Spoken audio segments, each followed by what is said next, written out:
Isipin mo ito, may mga bayan sa Pilipinas na bagamat hindi kasing laki ng mga pangunahing lungsod tulad ng Maynila, Cebu o Davao ay nakapag-ipon ng napakalaking yaman. Ang ilan sa mga ito ay may taunang kita na umaabot sa bilyong piso, may mga modernong gusali, maayos na infrastruktura at napakataas ng kalidad ng pamumuhay ng kanilang mga residente. Ang mas nakakagulat pa, ang ilan sa mga bayan na ito ay dating tahimik na komunidad lamang, ngunit ngayon ay kabilang na sa pinakamauunlad sa buong bansa. Ano ang kanilang sikreto? Paano sila yumaman? At alin ang itinuturing na pinakamayamang bayan sa Pilipinas ngayong 2026? Iyan ang ating aalamin sa video na ito. Ngunit bago tayo magsimula, kung mahilig ka sa mga impormasyon tungkol sa Pilipinas, ekonomiya, turismo, infrastruktura at mga kakaibang kaalaman, huwag mong kalimutang pindutin ang subscribe button at i-click ang notification bell upang hindi ka mahuli sa ating mga susunod na videos. Kapag pinag-uusapan ang pinakamayayamang lugar sa Pilipinas, kadalasang ang mga lungsod ang unang pumapasok sa isip ng marami. Gayunpaman, may mga bayan o municipalities na bagamat hindi pa lungsod ay nakapagtatala ng napakalalaking kita dahil sa kanilang industriya, turismo, agrikultura, pagmimina, real estate at negosyo. Sa paglipas ng mga taon, lalo pang lumakas ang kanilang ekonomiya dahil sa pagpasok ng malalaking pamumuhunan, paglago ng populasyon at pagpapabuti ng kanilang lokal na pamahalaan. Mahalagang tandaan na ang listahang ito ay nakabatay sa pinakahuling magagamit na datos ng lokal na kita, economic activity, business investments, at antas ng pag-unlad hanggang taong 2026. Bagamat maaaring magbago ang eksaktong ranggo, depende sa mga bagong financial reports, ang mga bayan na ating babanggitin ay kabilang sa mga kinikilalang pinakamayayaman at pinakamauunlad sa bansa. Simulan na natin ang ating countdown. Number 10. Santa Maria, Bulacan. Ang Santa Maria ay isa sa pinakamabilis na lumalagong bayan sa Central Luzon. Sa nakalipas na 2 dekada, unti-unti itong naging sentro ng residential developments at mga industrial park. Dahil sa malapit lamang ito sa Metro Manila, marami ang pinipiling manirahan dito habang nagtatrabaho sa National Capital Region. Hindi lamang populasyon ang lumalaki sa Santa Maria, dumami rin ang mga shopping center, supermarkets, hospitals, private schools, banks, restaurants at iba pang negosyo. Ang dating tahimik na bayan ay isa na ngayong pangunahing commercial hub sa Bulacan. Malaki rin ang naitutulong ng manufacturing sector sa kanilang ekonomiya. Maraming pabrika ang nagtayo ng operasyon sa Santa Maria dahil sa magandang lokasyon nito at madaling access sa mga pangunahing expressway. Isa rin sa mga dahilan ng pag-unlad ng Santa Maria ay ang mahusay na koleksyon ng buwis ng kanilang lokal na pamahalaan. Dahil dito, mas marami silang pondong nagagamit para sa mga proyekto tulad ng mga bagong kalsada, drainage system, health centers, at modernisasyon ng mga pampublikong paaralan. Patuloy ring tumataas ang halaga ng lupa sa bayan. Ang mga dating palayan ay unti-unti nang napapalitan ng mga subdivision, commercial buildings, at mixed-use developments. Dahil dito, lalo pang lumalakas ang lokal na ekonomiya. Ngayon, kinikilala ang Santa Maria bilang isa sa mga pinakamayayamang bayan sa Pilipinas at isa sa may pinakamalaking potensyal na maging ganap na lungsod sa mga susunod na taon. Number 9. Silang, Cavite. Kilala ang Silang bilang isa sa pinakamalamig na bayan sa Cavite, ngunit bukod sa magandang klima, isa rin ito sa pinakamauunlad na municipalities sa buong bansa. Napakalaki ng kontribusyon ng real estate industry sa paglago ng Silang. Maraming developers ang nagtayo ng mga exclusive subdivisions, condominium projects, retirement communities, at commercial complexes sa lugar. Bukod dito, malapit lamang ang Silang sa Tagaytay at Metro Manila kaya't naging paboritong lokasyon ito ng mga negosyante at investors. Marami ring malalaking universidad, hospitals, hotels, resorts, restaurants, at leisure parks na nagbibigay ng trabaho sa libo-libong residente. Hindi rin dapat maliitin ang agrikultura ng silang. Hanggang ngayon ay isa pa rin ito sa mga pangunahing producer ng pinya, kape, bulaklak at iba't ibang high-value crops sa bansa. Dahil sa kombinasyon ng turismo, real estate, edukasyon, agrikultura at negosyo, patuloy na lumalakas ang ekonomiya ng bayan taon-taon. Hindi katakatakang kabilang ang silang sa listahan ng pinakamayayamang bayan sa Pilipinas ngayong 2026. Number 8, Cainta, Rizal. Bagamat marami ang nag-aakalang bahagi na ito ng Metro Manila, ang Cainta ay isa pa ring municipality sa lalawigan ng Rizal. Isa ito sa may pinakamalaking populasyon sa buong bansa sa hanay ng mga bayan. Dahil dito, napakalawak din ng kanilang economic activity. Punong-puno ang Cainta ng shopping malls, business centers, supermarkets, restaurants, BPO offices, banks, warehouses, logistics companies, at libu-libong maliliit na negosyo.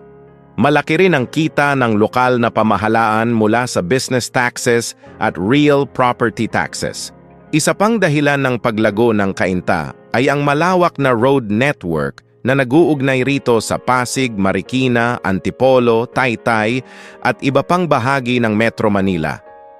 Patuloy ding dumarami ang residential developments dahil maraming pamilya ang naghahanap ng mas abot-kayang tirahan kumpara sa loob ng Metro Manila. Bukod sa pagiging sentro ng kalakalan, kilala rin ang Cainta sa kanilang makulay na kasaysayan at tanyag na bibingka at kutsinta na dinarayo pa rin ng maraming turista. Dahil sa napakalaking lokal na ekonomiya nito, nananatiling kabilang ang Cainta sa pinakamayayamang bayan sa bansa. Number 7, San Fernando, Pampanga, Municipality. Bago naging lungsod ang kasalukuyang kabisera ng Pampanga, may ilang kalapit na bayan na mabilis ding umunlad dahil sa paglakas ng ekonomiya ng lalawigan. Isa sa mga nakinabang sa paglawak ng negosyo sa rehiyon ay ang mga municipality na nakapaligid sa Clark Freeport Zone, at kabilang sa mga may pinakamalaking paglago ang mga bayan na nagsisilbing extension ng industrial at commercial activities ng Clark. Ang Pampanga ay isa sa pinakamalalakas na ekonomiya sa Central Luzon. Dahil dito, ang mga karatig na bayan ay nakikinabang sa pagdami ng mga negosyo, manufacturing companies, logistics firms, at distribution centers. Sa mga nakaraang taon, maraming bagong expressway at road network ang naitayo na nagpadali sa pagbiyahe ng mga produkto at manggagawa. Dahil dito, naging mas kaakit-akit ang rehiyon para sa mga lokal at dayuhang mamumuhunan. Maraming malalaking warehouse, food processing plants, cold storage facilities, at logistics hubs ang itinayo sa paligid ng lalawigan. Ang mga ito ang nagbigay ng libu-libong trabaho at malaking kita sa lokal na pamahalaan. Bukod dito, patuloy ding lumalakas ang sektor ng turismo sa Pampanga. Kilala ang lalawigan bilang culinary capital of the Philippines, kaya maraming turista ang bumibisita upang tikman ang mga sikat na Kapampangan delicacies. Ang pagdagsa ng mga bisita ay nagbibigay rin ng karagdagang kita sa mga hotel, restaurant, transport services at iba pang negosyo. Sa kombinasyon ng industriya, turismo, agrikultura at infrastruktura, nananatiling kabilang ang mga maunlad na bayan ng Pampanga sa mga may pinakamabilis na paglago ng ekonomiya sa bansa. Number 6, Calatagan, Batangas. Kung dati ay kilala lamang ang Calatagan bilang isang tahimik na baybaying bayan, ngayon ay isa na itong pangunahing destinasyon ng mga luxury resort, beach developments at high-end real estate projects. Isa sa pinakamalaking dahilan ng pag-unlad ng Calatagan ay ang turismo. Dahil sa napakagandang mga dalampasigan, malinaw na karagatan, at mga eksklusibong resort, dinarayo ito ng mga lokal at dayuhang turista sa buong taon. Marami ring pribadong developers ang nagtayo ng mga beach estates, vacation homes, at retirement communities. Dahil dito, mabilis na tumaas ang halaga ng lupa sa lugar. Bukod sa turismo, malakas din ang agrikultura at pangingisda ng bayan. Isa ang Kalatagan sa mga lugar na may malaking produksyon ng isda, gulay, at iba pang agricultural products na ipinagbibili sa iba't ibang bahagi ng Luzon. Malaki rin ang naging epekto ng mga bagong infrastruktura tulad ng mas maayos na mga kalsada at tulay na nagpadali sa pagpunta ng mga turista at investors. Sa pagpasok ng mas maraming negosyo, tumataas din ang koleksyon ng buwis ng lokal na pamahalaan. Ang pondong ito ay ginagamit sa pagpapagawa ng mga paaralan, health centers, evacuation facilities, farm-to-market roads, at iba pang serbisyong pampubliko. Dahil dito, hindi na lamang simpleng tourist destination ang Kalatagan. Isa na rin itong umuusbong na sentro ng pamumuhunan sa Batangas. Number 5, Santa Rosa, Laguna, noong municipality bago naging lungsod. Bagamat isa ng lungsod ang Santa Rosa sa kasalukuyan, mahalagang banggitin kung paano nagsimula ang pagiging isa sa pinakamayayamang lokal na pamahalaan sa bansa. Ang tagumpay nito ay nagsilbing modelo para sa maraming bayan na nais ding maging highly urbanized sa hinaharap.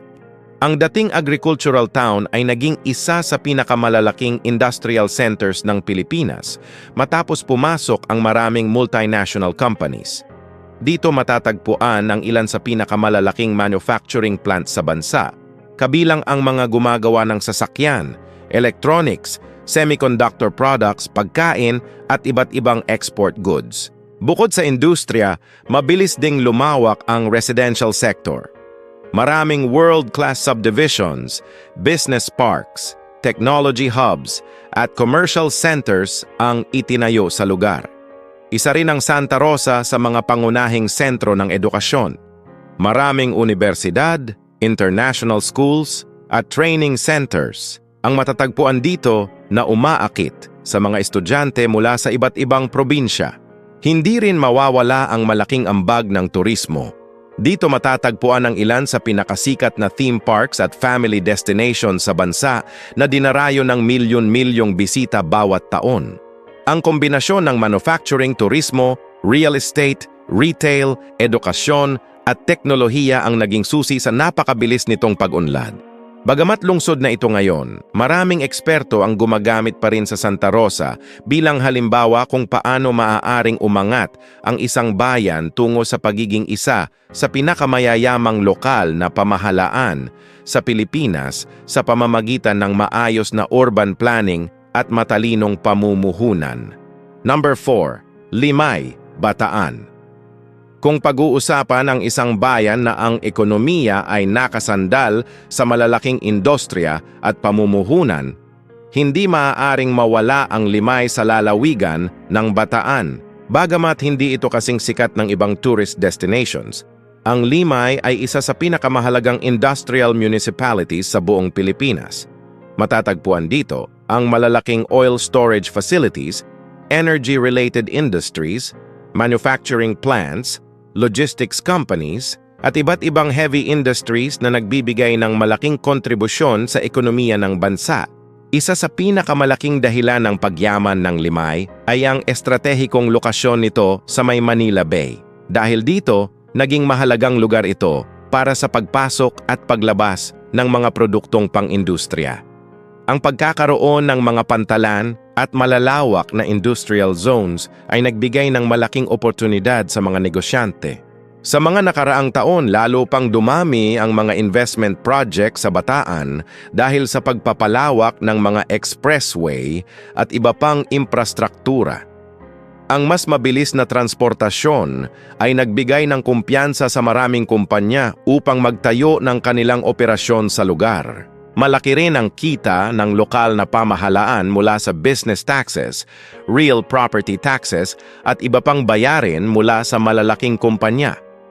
Dahil dito, nakapagpatayo sila ng mga bagong paaralan, health centers, evacuation facilities at iba pang proyektong pampubliko.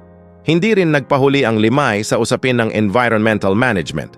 Sa paglipas ng mga taon, nagkaroon ng mas mahigpit na pagpapatupad ng environmental regulations upang mabawasan ang epekto ng malalaking industriya sa kalikasan habang patuloy na pinapalago ang ekonomiya.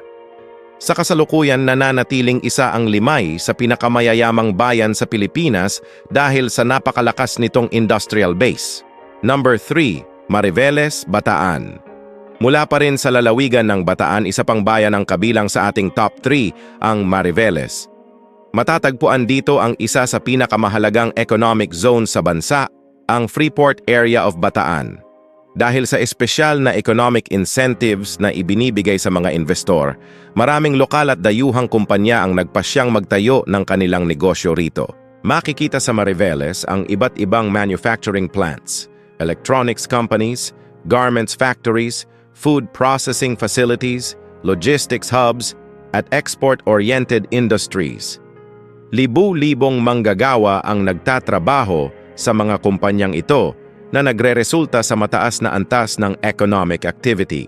Bukod sa industriya, patuloy ding umuunlad ang sektor ng turismo. Ang Mariveles ang nagsisilbing pangunahing daanan patungo sa makasaysayang Corregidor Island.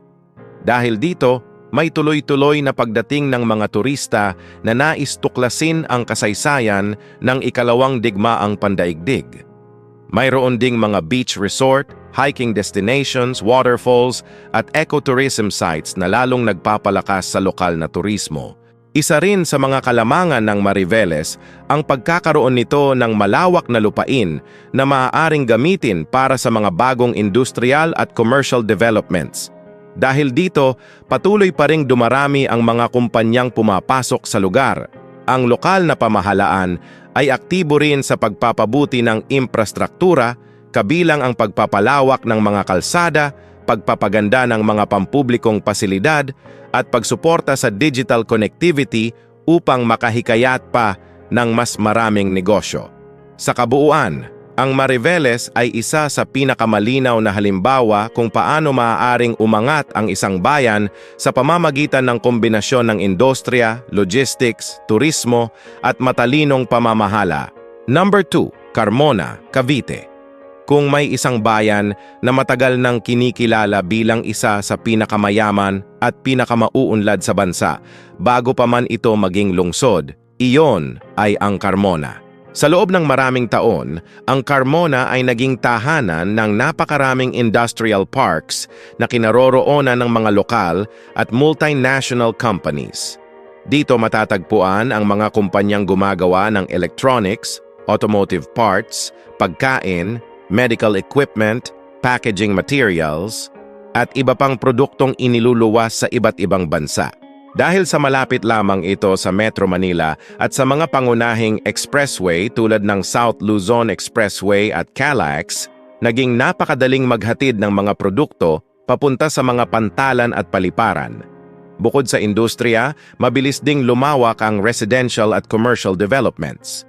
Maraming subdivision, business centers, shopping establishments at office complexes ang itinayo upang matugunan ang lumalaking populasyon at pangangailangan ng mga manggagawa.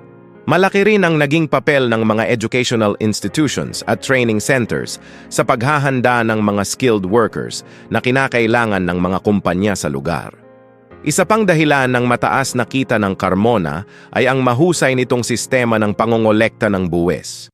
Dahil dito, nagkaroon ng lokal na pamahalaan ng sapat na pondo upang pondohan ang mga proyektong pangkalusugan, edukasyon, disaster preparedness, at modernisasyon ng mga pampublikong serbisyo. Sa loob ng maraming taon, kinilala ang Carmona bilang isa sa mga municipality na may pinakamataas na antas ng local revenue generation sa Pilipinas. Ang tagumpay nito ang naging isa sa mga pangunahing dahilan kung bakit kalaunan ay na-convert ito bilang isang lungsod. Ang kwento ng Carmona ay patunay na sa pamamagitan ng mahusay na urban planning, maayos na pamamahala at patuloy na pag-akit ng mga mamumuhunan, maaaring umangat ang isang bayan at maging isa sa pinakamahalagang sentro ng ekonomiya sa bansa. Number 1. General Trias, Cavite, bago ito naging lungsod. Kung susuriin ang kasaysayan ng mga lokal na pamahalaan sa Pilipinas, Isa sa pinakamatingkad na halimbawa ng isang matagumpay na municipality ay ang General Trias sa lalawigan ng Cavite. Bago pa man ito maging lungsod, kilala na ang General Trias bilang isa sa pinakamayayamang bayan sa bansa. Ang mabilis nitong pag-unlad ay bunga ng maingat na pagpaplano, magandang lokasyon, at malawakang pagpasok ng mga lokal at dayuhang mamumuhunan. Isa sa pinakamalaking lakas ng General Trias ay ang napakaraming industrial parks at economic zones. Dito matatagpuan ang daan-daang kumpanya na gumagawa ng electronics, automotive components, medical devices, pagkain, packaging materials, garments, at iba pang produktong iniluluwas sa iba't ibang bahagi ng mundo. Libo-libong Pilipino ang nakahanap ng trabaho sa mga industriyang ito. Dahil dito, lumago ang purchasing power ng mga residente at dumami rin ang mga negosyong sumusuporta sa pang-araw-araw na pangangailangan ng mga manggagawa.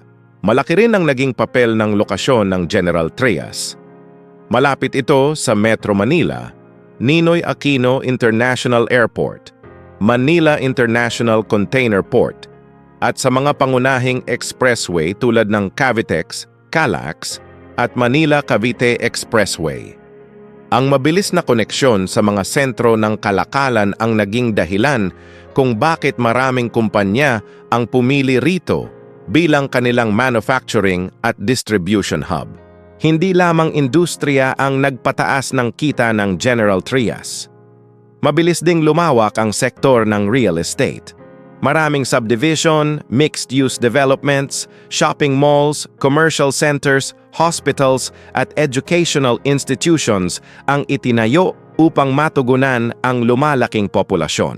Dahil sa mataas na koleksyon ng buwis mula sa mga negosyo at ari-arian, nagkaroon ng sapat na pondo ang lokal na pamahalaan upang mapaganda ang mga kalsada, tulay, pampublikong paaralan, health centers, drainage systems at iba pang serbisyong kailangan ng mga mamamayan. Isa rin sa mga dahilan ng tagumpay ng General Trias ay ang magandang ugnayan ng lokal na pamahalaan at ng pribadong sektor. Ang mabilis na pagproseso ng permits, pagpapabuti ng business climate at pagsuporta sa mga investor ay nagbigay ng kumpiyansa sa maraming kumpanya na magpalawak pa ng kanilang operasyon. Ang dating tahimik na bayan ay naging isa sa pinakamahalagang sentro ng industriya sa Calabarzon, ang rehiyong kinikilala bilang isa sa pinakamalaking industrial corridors sa buong Pilipinas. Hindi katakatakang kalaunan ay na-convert ang General Trias bilang isang lungsod. Ang tagumpay nito ay nagsilbing inspirasyon sa maraming bayan na nais ding umangat sa antas ng ekonomiya. Ano ang magkakapareho ng mga pinakamayayamang bayan? Kung mapapansin natin ang ating listahan, may ilang mahahalagang katangian na halos magkakapareho sa lahat ng mga bayang nabanggit. Una, maganda ang kanilang lokasyon. Karamihan sa kanila ay malapit sa mga pangunahing expressway, pantalan, paliparan o malalaking lungsod. Ang maayos na koneksyon sa transportasyon ay nagpapababa ng gastos sa pagnenegosyo at nagpapabilis ng paggalaw ng mga produkto at tao. Ikalawa, malakas ang industriya at negosyo. Hindi lamang sila umaasa sa iisang pinagkukunan ng kita. May kombinasyon sila ng manufacturing, logistics, turismo, agrikultura, retail, real estate at iba't ibang serbisyo. Ang pagkakaroon ng magkakaibang industriya ay nagbibigay ng mas matatag na ekonomiya kahit humina ang isang sektor. Ikatlo, malaki ang pamumuhunan sa infrastruktura. Ang maayos na mga kalsada, tulay, drainage systems, ospital, paaralan at iba pang pampublikong pasilidad ay hindi lamang nagpapaganda ng kalidad ng buhay ng mga residente, kundi nakahihikayat din ng mas maraming mamumuhunan. Ikaapat, mahusay ang lokal na pamamahala. Ang mabilis na pagproseso ng mga permit, maayos na koleksyon ng buwis, at tamang paggamit ng pondo ay malaking dahilan kung bakit patuloy na lumalago ang kanilang ekonomiya. At panghuli, malaki ang tiwala ng mga mamumuhunan. Kapag nakikita ng mga negosyo na maayos ang pamamalakad ng isang bayan, mas handa silang magtayo ng mga pabrika, opisina, resort, shopping centers, at iba pang proyekto na lumilikha ng trabaho at karagdagang kita. Mahalagang maunawaan na ang yaman ng isang bayan ay hindi lamang nasusukat sa laki ng koleksyon ng buwis o taunang kita. Kasama rin dito ang kalidad ng serbisyo sa mamamayan, antas ng pamumuhay, oportunidad sa trabaho, edukasyon, pangangalagang pangkalusugan, at kakayahan ng lokal na pamahalaan na mapanatili ang pangmatagalang pag-unlad. Habang patuloy na lumalago ang ekonomiya ng Pilipinas, inaasahang mas marami pang bayan ang aangat sa mga susunod na taon dahil sa mga bagong expressway, paliparan, pantalan, industrial parks, tourism projects, at digital infrastructure. Maaaring sa mga darating na taon ay magkaroon ng pagbabago sa ranggo ng mga pinakamayayamang bayan, ngunit isang bagay ang tiyak: ang patuloy na pag-unlad ng mga lokal na pamahalaan ay mahalaga sa paglago ng buong ekonomiya ng bansa. Maraming salamat sa inyong panonood. Kung may bayan sa listahang ito na gusto ninyong bisitahin o kung may iba pa kayong alam na mabilis ding umuunlad, ibahagi ninyo ang inyong opinyon sa comment section. Gusto naming malaman ang inyong mga karanasan at pananaw. Kung nagustuhan ninyo ang video, huwag kalimutang i-like, i-share at mag-subscribe sa ating YouTube channel. Pindutin na rin ang notification bell upang lagi kayong updated sa ating mga susunod na videos tungkol sa ekonomiya, turismo, infrastruktura, kasaysayan at iba pang mahahalagang kaalaman tungkol sa Pilipinas. Maraming salamat sa inyong panonood at magkita-kita tayong muli sa susunod nating vlog. Ingat kayong lahat at mabuhay ang Pilipinas!